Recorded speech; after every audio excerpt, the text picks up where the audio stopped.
Ágætu gestir, ég býð ykkur hjartalega velkomin á þessa innsendingaathöfn Dr. Marianne Rasmussen. Ég heiti Sæunn og fer fyrir stofnun Rannsóknasetra Háskóla Íslands. The lecture will be held in English, but just a few words in Icelandic in the beginning. Ég ætla rétt að fá að kynna Marianne fyrir ykkur. Hún lauk doktorsprófi sínu frá Syddansk háskólanum árið 2004 og gegndi ýmsum rannsóknastöðum þar til hún tók við starfi forstöðumanns Rannsóknaseturs Háskóla Íslands árið 2007. Og rannsóknir hennar hafa miklu leyti beinst að hljóðheimi höfrunga og stærri hvala, en eins og fyrirlestur hennar á eftir mun sýna ykkur, þá rannsóknarsvið hennar mjög breytt. Marianne afkastamikill vísindamaður og mjög öflug við öflun rannsóknarstyrkja og við erum afar stolt af henni hjá Rannsóknasetrunum. Hún líka mjög hógvær og því ætla ég ekki að gera henni það að vera að rekja hér afrek hennar í mörgum orðum. Ég verð þó að segja ykkur að samhliða hennar miklu virkni í rannsóknum hún líka mjög öflug í samstarfi og sérstaklega alþjóðlegu samstarfi. Rannsóknasetrið á Húsavík fjölmenn og alþjóðleg og mjög lífleg starfsstöð við sumartímann. Árlega til dæmis höldum við þar sumarnámskeið í samvinnu við líf- og umhverfisvísindadeild Háskóla Íslands og sækir það fjöldi nemenda alls staðar á heiminum. Það hefur verið haldið í 9 ár og nú hafa yfir 200 nemendur á fjölmörgum þjóðernum stundað það. Önnur afleiðing alls þessa samstarfs og vísindasamstarfs með þessir útskrifuðu nemendur sem víðum heim og hefur meðal annars leiðbeint 3 útskrifum doktorsnemur. Samfélagið á Húsavík hefur á svo margan hátt fóstrað starf Rannsóknasetursins og þar við höfnina frjótt samstarf ýmsa þekkingarstofnana á borð við þekkingarsetur Þingeyinga, Náttúrustofu Norðausturlands og Hvalasafnið á Húsavík. Þá hefur líka atvinnulífið á Húsavík og sérstaklega hvalaskoðunarfyrirtækin stutt við starfsemina og lagt þessum rannsóknarverkefnum á margan hátt lið. Marianne að mínu mati dæmi frábæran vísindamann sem stundar rannsóknir í fremstu röð á í nánu samstarfi við sitt nærsamfélag leið og það alþjóðlega, miðlar áfram niðurstöðum til hagnýtingar fyrir samfélagið og elur upp næstu kynslóðu vísindamanna til að bera áfram kyndilinn. En aðeins þá bara athöfninni hér í dag, að tilgangur svona athafna kannski tvíþættur, annars vegar að samfagna Marianne þessum mikla áfanga sem framgangi starf vísindamanns en það einmitt þessi áfangi hennar akademiska ferli og leið viðurkenning á framlagi hennar og hennar fræðasviði. Ekki síður þýðir þetta að Háskóli Íslands telur að framlag hennar á fræðasviðinu sé mikilvægt fyrir íslenskt samfélag, háskólan, nemendur okkar og skipti máli í alþjóðlegu samhengi. Að þessu sögðu langar mig að bjóða þér, Marianne, að taka hér við og flytja hérna fyrir okkur þannig fyrirlestur. Gjörðu svo vel.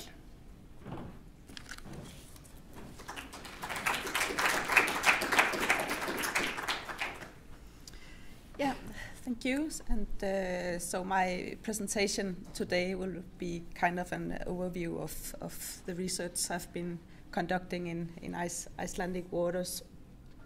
And so I will go back also in time to when I started with both my master's and my PhD project. So I came to Iceland first in 1997 for my master project, and that was about the white-beaked dolphins, Lacanorhynchus alberostris. And I did all my earlier work I did in Faxaflóa Bay in the south here, and based in Keflavik, and was joining a whale watching company there and did my first recordings close to Garðskagarvíti in the south. And this is, as I said, a little more than 20 years ago, and that's when we used this old-fashioned tape recorder. So it was a 30-kilo tape recorder that I carried with me to Iceland as a hand luggage. I'm not sure you can do that today. But I got the first recordings of white-beaked dolphins and found that they produce short duration clicks, only 15 microseconds, and then they have this very broad spectra of frequencies, so it contains up to 250 kilohertz.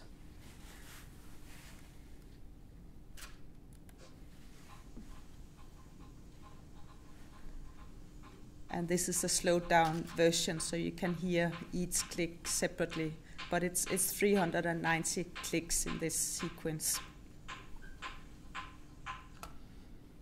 And I also just found, just to show how we started, so I found an old video I'll play also.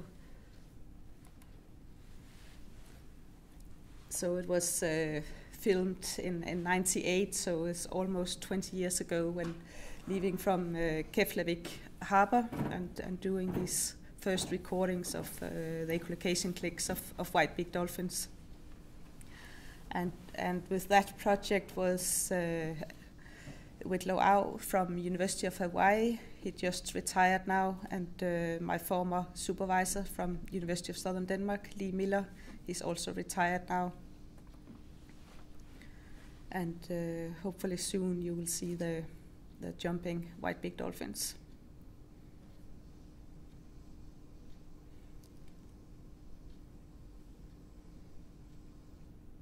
So this was like a 4-star hydrophone array we used to record the echolocation clicks, and then we had a camera above the center hydrophone.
And we actually have a master student right now that are using these old video to look at the jumping behavior of the white-beaked dolphins and describing in what context they are doing all this kind of jumps.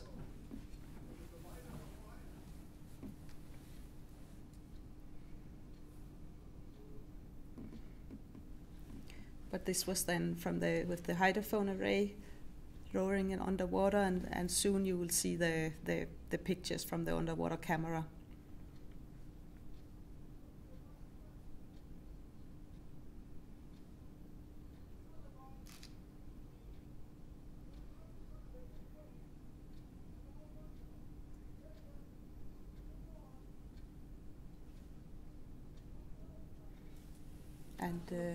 And these are from the underwater camera. And what we were special interested in was when the dolphins were coming straight towards the underwater camera and then looking at the clicks, recording at the center hydrophone.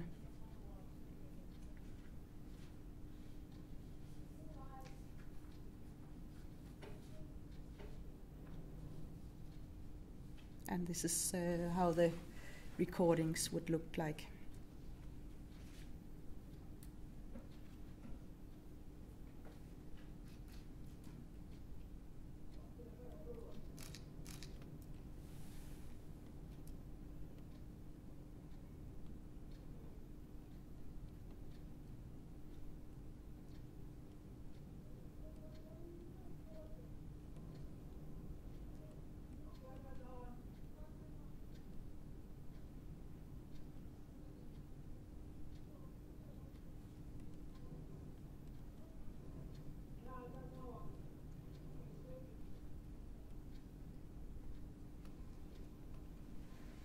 I think this was the end.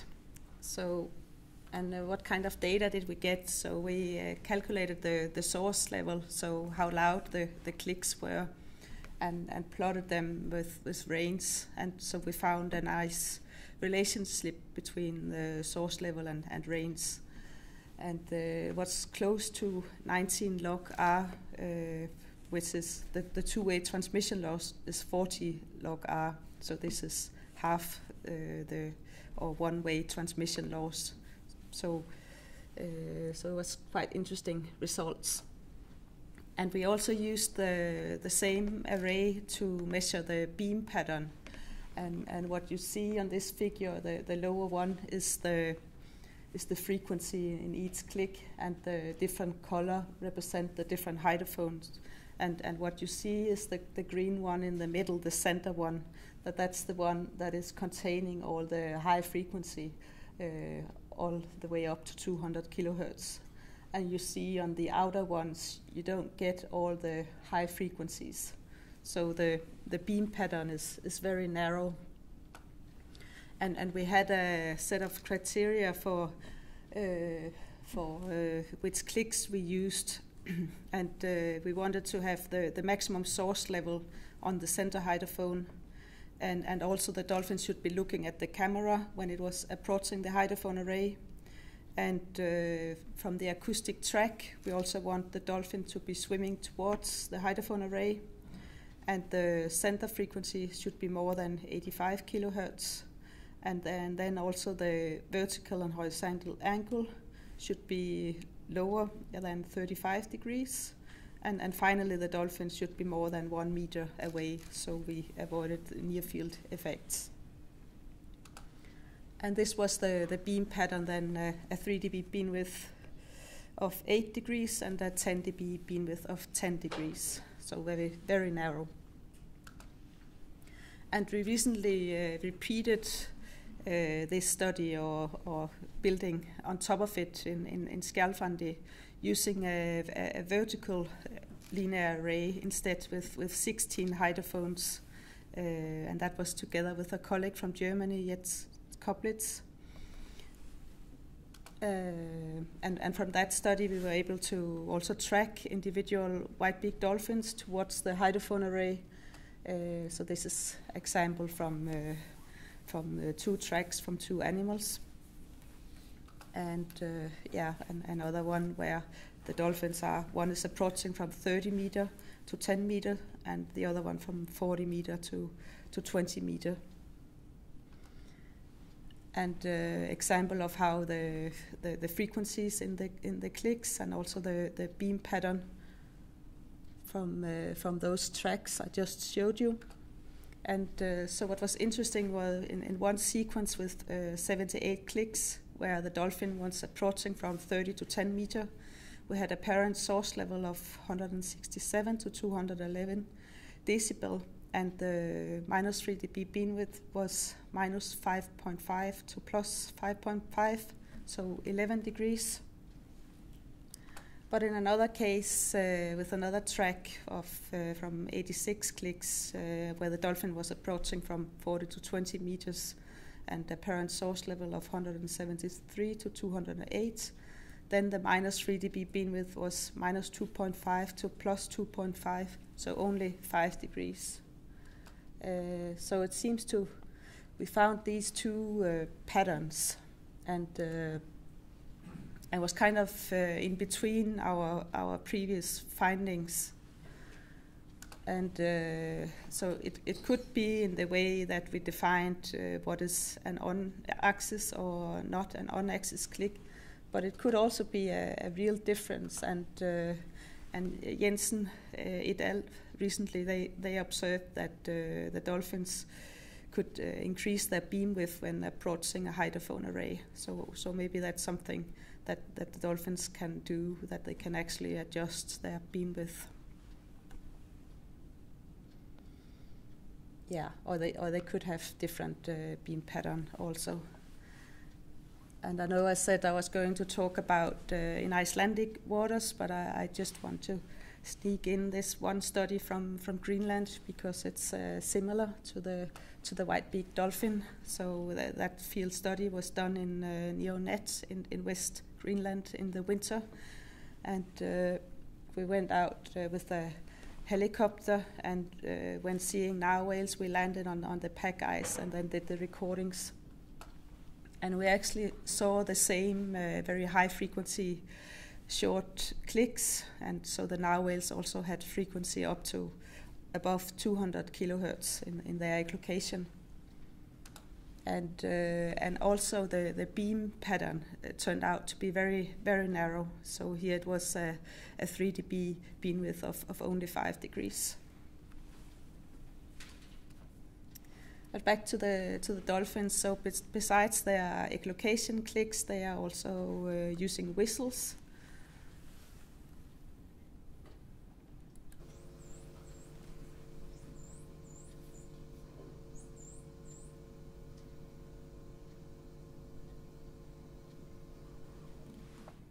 And what was new when we did the recordings was that the fundamental frequency went all the way up to 35 kilohertz, but it was probably just limited by what equipment people had used in the past before that. And we also estimated the source level of the whistles, and again this was in Faxafloa Bay, and then we had recorded the ambient noise in Faxafloa. And use that to estimate the communication distance. So the source level of the whistles, they are not as loud as the clicks, so from 118 to 167 decibel. And then using the ambient noise level, the white-beaked dolphins, they could maximum communicate up to 10.5 kilometers in Faxafloa Bay. And just one slide with the killer whale. This was together with Philippa Samara some years ago, where there was the first reported of also high frequency whistles, so similar to white-beaked dolphins. And this was the recordings following the paper.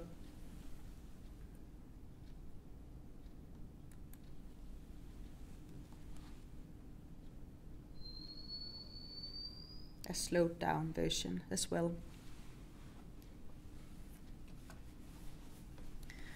But for the dolphins, we also did a playback experiment, and the original idea was, because they had this very high frequency in their clicks, could they then also hear those high frequencies?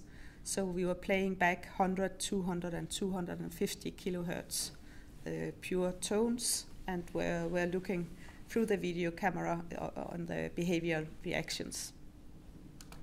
And we found a lot of different behavioral reactions, but the playbacks were conducted throughout the summer, so throughout the 3 months period. And there was a lot of variation, and it was really hard to determine anything for sure. And also in the summer, it's the mating season, so a lot of the reactions were probably depending on what the dolphins were doing anyway. So it was hard to conclude anything from for sure for this study about the hearing, at least. So we did another project where we actually did measure the hearing of a white-beaked dolphin, and that was also in Faxafloa. And having this fishing boat and made a platform in the front, where this is Jeff Foster standing with a hoop net. So he was going to capture a white-beaked dolphin, and then we would measure the hearing. It all sounded very simple when we talked about it, but it was not so easy to capture a white-beaked dolphin. And many hours of trying. But in the end, we got 2 animals, and this is one of them. So it was custom held in this tank for a few hours when we put the electrodes on the head of the animal and then play the sound in different frequencies. And this is then the audiogram from a white-beaked dolphin. So it here beds there between 50 to 100 kilohertz. But it did not hear 218 kilohertz, so it did not hear the very high frequencies. But it did hear 180, so still higher than bottlenose dolphins. And this is when we put a tag on one of them, and when it was released.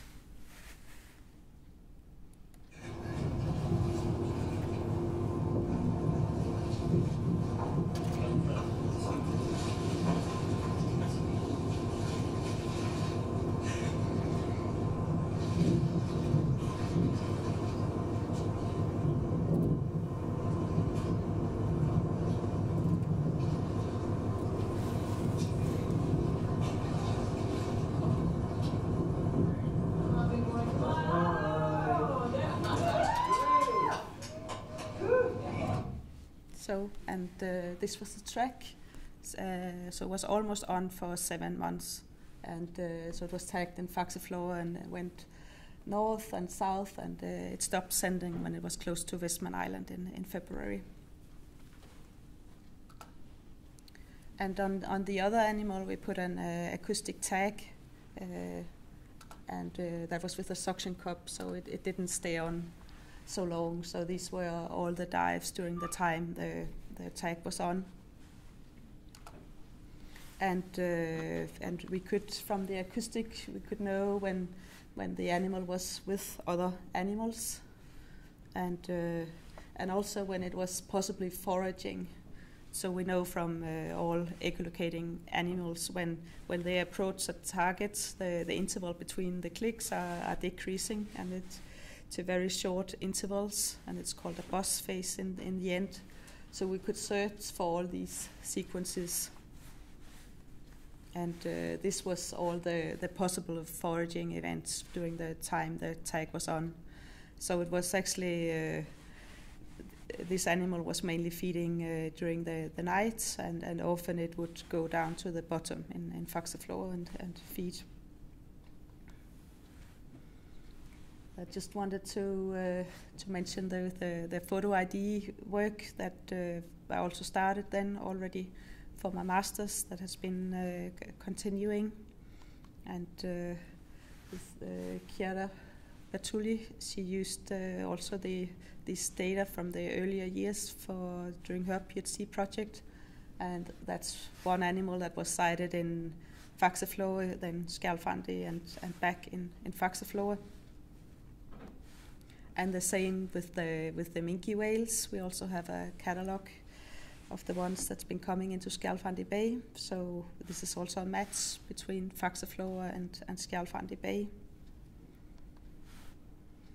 And for the minke whales, I also had a PhD student, Friedrich Christiansen, and he looked at the foraging behavior of the minke whales. And we used Garskarvide as a control site, so doing land-based observations from land. And then the impact was the whale-watching vessel from Reykjavik. And what he found was there was a difference in the dive behavior. So during on the whale-watching boats, the feeding was different, and the long dives were interrupted. And so it seems like their foraging behavior was interrupted when comparing the whale watching with the control sites. But in the last paper, we took all the photo identification pictures, and because it was often new animals the whale watching boat are watching, then the long-term effect for the minke whale is very little. And I mean, the maximum resighting was 10 times during a summer season. And also for the humpback whales, we have a catalogue of the individual humpback whales. And for the photo identifications, pictures have also been used for mark recapture study. So this is example with, so the first one, A, is humpback whales in Skjalfandi Bay, and then we have minke whales in Faxaflor and minke whales in Skjalfandi, and the white-beaked dolphins, and the number of identified animals in each cases here. And for the blue whales, we also have a catalogue of blue whales, and many of the projects have been student projects, and these are bachelor students from University of Copenhagen. And this was from 2016, 2 girls doing their bachelor project on blue whale photo identification. And at this time it was 172 different animals that's been coming into Skjalfandi Bay.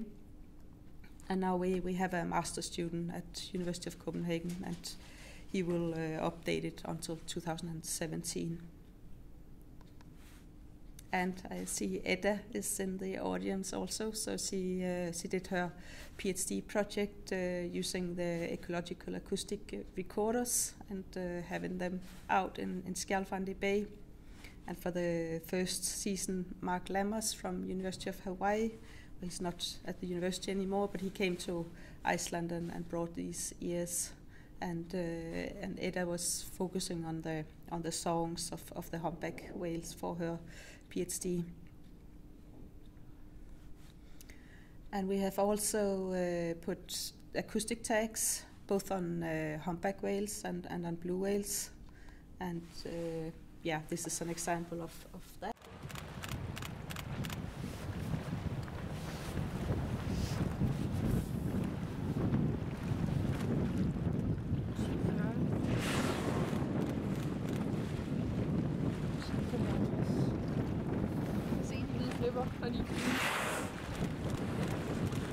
Og den har sgu lus. 1104.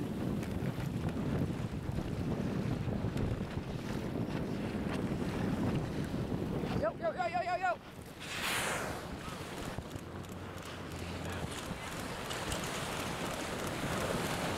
Lå dig.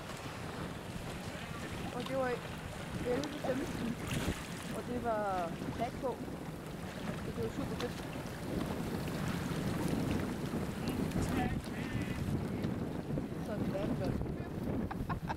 Det var godt gået. Fik du det, tror du?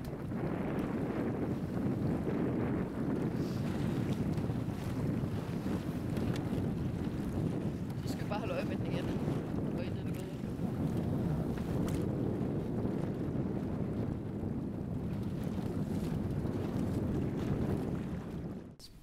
Play, but this one is from a camera tag, so at least that one will play.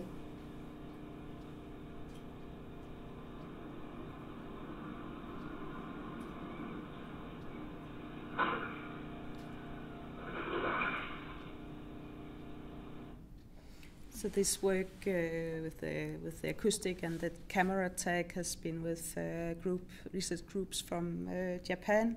Tom Akamatsu has been in Husavik many times, and PhD student Yu Akimaya, she was also a few seasons, and she looked at, or has been looking at the going through the camera and looking at lunge dives and looking at when the humpback whales were feeding, if it was other humpback whales present and other dolphins, for example, present, and how they are interacting together. And I also want to mention Charla Basran. She's doing her PhD project about photo ID and scaring analysis and survey with fishermen, and the Cape Lynn fishery case study and acoustic pinger testing. So actually she just went to the east this morning, so she's joining a Cape Lynn fisherman, one of the boats now, and have these the whale pingers on the net. So we'll see if that makes any difference. And for the blue whales, I'll play sound also.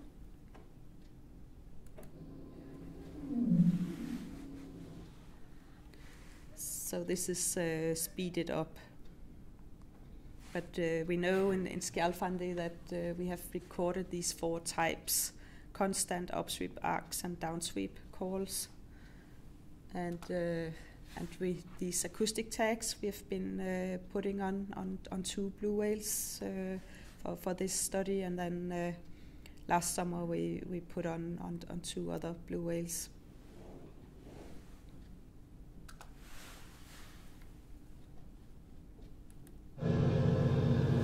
Exhaling the air.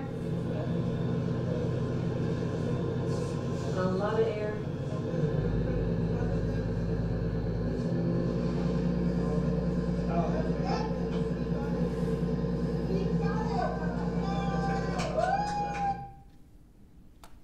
Yeah, so that was from one of these 2 here. And this is the kind of data with all the dives and all the lunge feeding events. And for these two first animals, we were quite surprised that they were so quiet. So we only got 3 calls on one of the animal and 1 on the other. So this was the 3 calls in 8 hours and 45 minutes and 1 call in 13 hours. And this is where they were put on the animal, so the distance to the blowhole. And now I'm going to a project we did in 2015, where we used these 4 boats, and it was again focusing on blue whales. And each of these 4 boats had a Brüller Kjær hydrophone or a Raisen hydrophone, and then were lowered to a depth of 30 meters, and they were connected to a digital recorder, and then we had a GPS signal on one channel. And this is how the equipment, how it looked like. And often we were leaving at 2 a.m. in the morning to avoid the heavy traffic of the whale watching boats. And then we were spacing 500 meter or 1 kilometer apart, and we could use that to localize the calling animals. And this is again the blue whale calls. And another one, so these downsweep calls. And this is the cross correlation to localize the animal. And the source level were in between 185 to 190 decibel. And that's actually similar to what's been reported in the Southern Ocean, so no surprise. But it was still 30 dB higher than what we reported when we used the attack previously. So either the animals are turning up or down in the volume when they're calling, and I mean most likely they can do that. But it could also be linked to the number of animals. So if you had many blue whales in the bay, maybe they would call louder. But we don't know. And now I'm going to the project we did in last summer. So it was funded by the German Environmental Agency, and we had on the left it's a loudspeaker, an 800 kilo loudspeaker that was lowered from the side of the ship Thorlever that we rented from Grimsey. And the idea was that before we would play back. And we would play back similar like blue whale, low frequencies, downsweep calls. That before that we would have put an acoustic tag on a blue whale, and we would also have put out a hydrophone array with 4 hydrophones. So we would record everything beforehand. So we had the before, and then we would play back the sound from the loudspeaker.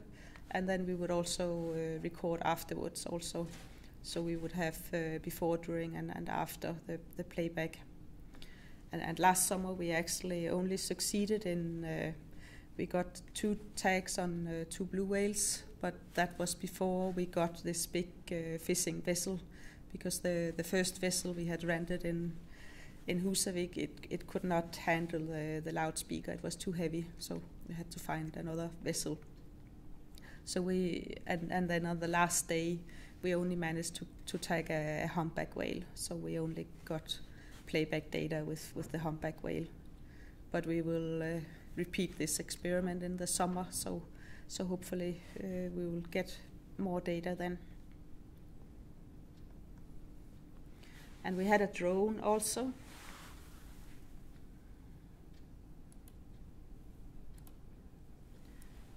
So this should be, I don't know if you can see it, but it's the tag boat approaching a blue whale from a distance. Now you see the whale coming up at least.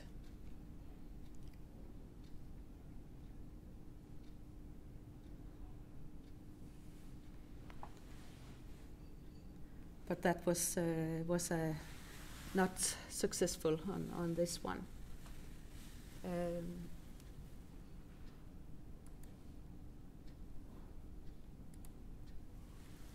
And this one is just because it was a nice video of a blue whale, but it doesn't have the tag on either.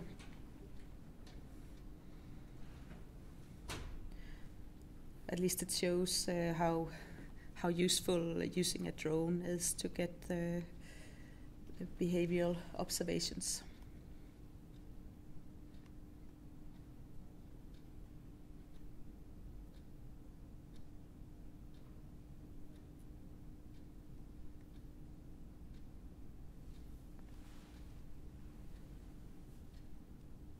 Yeah, I think, yeah. So I'm jumping between projects, but this is another project that was funded by Nordforsk called ArcPath, and it's Arctic Climate Prediction Pathway to Resilient Sustainable Societies. And the work package I'm involved in is called Climate, Socio-Ecological Systems, Cetaceans and Tourism. And the hypothesis is climate change, tourism, and industrial development will put cetacean and human societies, depending on their use, under increasing pressure. And we have a lot of both social scientists and in tourism, all working on different parts in it. So the part I've been on has mainly been looking at the distribution of the cetaceans and how that's been for the last 20 years, and then how has the climate changed in these 20 years. So this is seawater temperature. So like starting in 1994, you will see on the next slide why this was the year, and then 2003 and 2014. And you see how the seawater is, how it's getting warmer. And this is then the same period as when whale watching. Well, now we are in Skjalfandi Bay, but where whale watching started in 1995. So this is the distribution of cetaceans in this time period. And this is taken from the whale watching log. So it's present, absent only, so it doesn't tell you anything about the number of animals. But at least you can see how the composition has changed, and how it used to be 100% sightings of minke whales in the earlier years, and how the last few years it's been 10 or 20% sighting of minke whales up in Skjalfandi. And then on the other hand, humpback whales have taken over, so now you have 100% sightings of humpback whales. But then you also see the decline for, both harbour porpoise and white-beaked dolphins, so they seem to be less sighted. And for the blue whales, you notice that they started to see them mainly in 2004, and then last year it was a little less, so we don't know, maybe it will be less even this summer. We will keep monitoring it at least.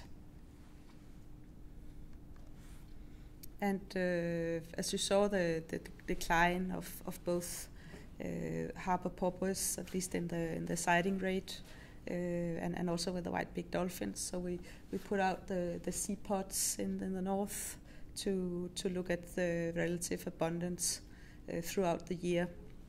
And this is how a sea pod look like, a porpoise detector. And this is the locations in both Skjalfandi Bay and in Eyjafjörður. And this was just for 1 month deployment in the summer. So from the August until September, we had one student looking at the data for 1 month, and the upper one is it's dolphin positive hours at one location in Skjalfandi Bay, and the lower one is porpoise positive hours, and you see the difference, and also that at least at this location we had a lot of harbour porpoise detections and very few white-beaked dolphins, and these data should we hopefully have at least for 1 year and maybe 1.5 years. And now we are going back to the the hydrophone array, but actually together with the ENS couplets, we also, besides the white-beaked dolphins, we also got recordings of the harbour porpoise. And this is a track of one harbour porpoise getting close to the hydrophone array. And then a possible beam pattern of the white-beaked dolphin. So in this case, from harbour porpoise.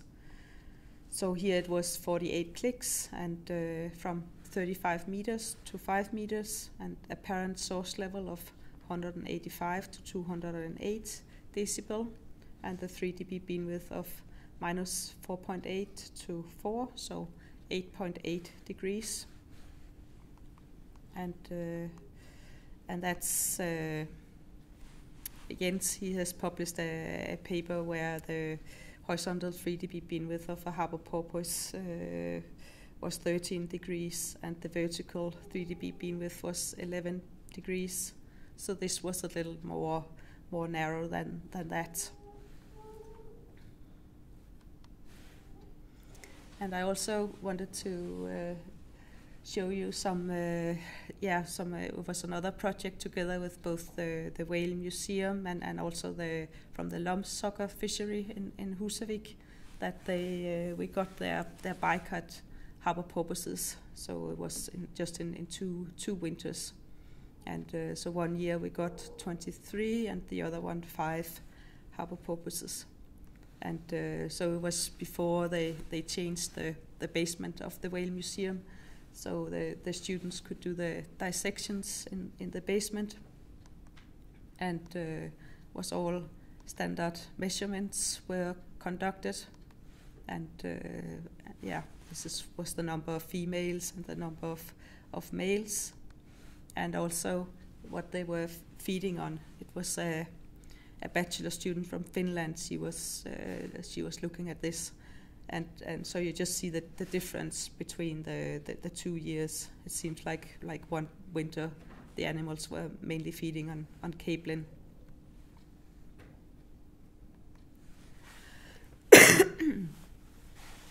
Yeah, so now we are going to another species of the northern bottlenose whales. So that was a special event in Eyjafjörður where these 6 northern bottlenose whales, they came into Eyjafjörður and stayed there from 18th of August to 6th of October. And we got photo ID pictures, and so we know also then that some of them had been both in Eyjafjörður and in Skjaldfandi.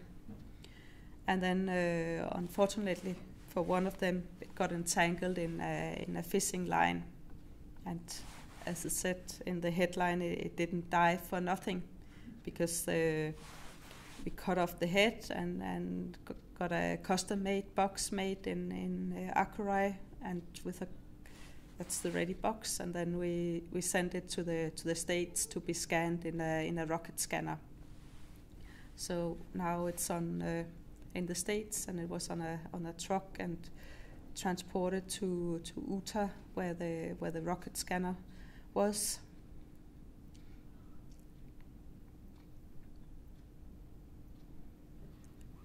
Now it was just prepared for the scanning.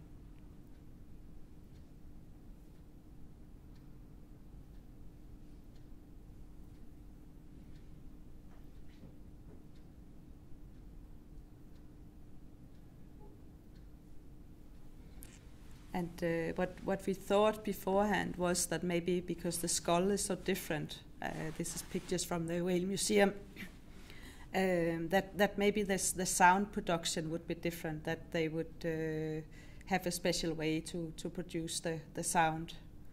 And these are pictures from the scanning.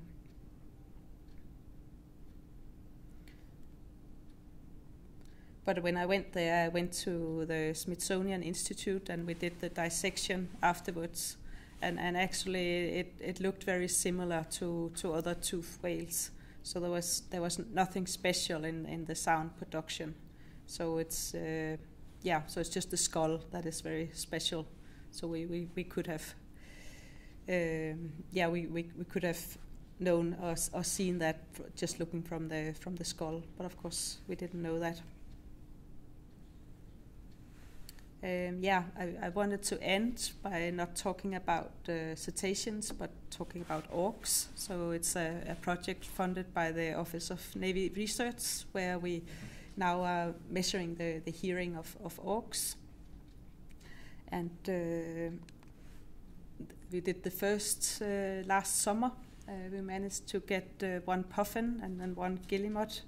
And so the setup was together with Aaron Mooney, and we could, with a local farmer, we could borrow his shelter where all the winter tires are, and we had the puffin there for a few hours to measure the hearing. For the guillemot was out on Langenes Peninsula, and there we did the experiment outside. And so this is the first then audiogram of a puffin, just with one animal, but it seems to have best hearing at 1 kilohertz, and it doesn't have as wide range of frequencies it can hear as the dolphin, for example. And you see the puffin there. It was giving anesthesia, and then after the experiments it woke up again, and it was put out on the cliffs again. And we plan to do more animals this summer. So I think now I'm heading to the end. So thank you for your attention.